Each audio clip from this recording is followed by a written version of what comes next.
Et puis, comme ça, les jeunes. Jean Cocteau, en chair et en os, dans la maison où il est mort voilà bientôt un demi-siècle.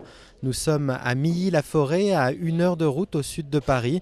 C'est ici que le succès acquis, le poète et artiste français était venu trouver refuge en 1947. C'est sa maison, c'est la maison qu'il a voulu, c'est la maison qu'il avait d'abord achetée avec Jean Marais, puis après, lorsqu'ils se sont séparés, Jean Marais et lui, c'est la maison qu'il a habitée avec Édouard d'Hermite, jusqu'à sa mort, très très longtemps. Au total, Jean Cocteau aura passé ici les 17 dernières années de sa vie. Après sa mort, son salon, son bureau et sa chambre avaient été fermés à clé.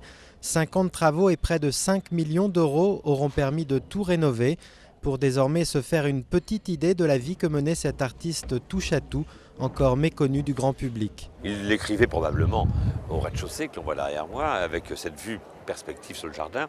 Il est dessiné au premier étage avec ce lien étroit avec la chambre, sa chambre à coucher où il dormait, où je crois que le dessin était quelque chose qui était conduit par le rêve et le sommeil. Et puis il peignait au sommet de la maison.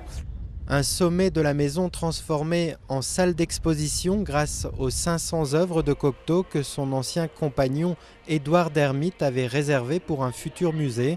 Le cinéma, bien sûr, avec des extraits de films comme La Belle et la Bête ou Le Testament d'Orphée, mais aussi des sculptures ou des portraits de Cocteau signés des plus grands artistes contemporains. Nous avons dans ce même angle à la fois le portrait de Cocteau par Jacques-Émile Blanche et dans l'autre angle, Cocteau par Andy Warhol. Et nous avons ici 1912, 1983, le début du siècle, la fin du siècle, un peu à l'image de ce que nous avons voulu faire ici, avec le patrimoine totalement intact et la modernité.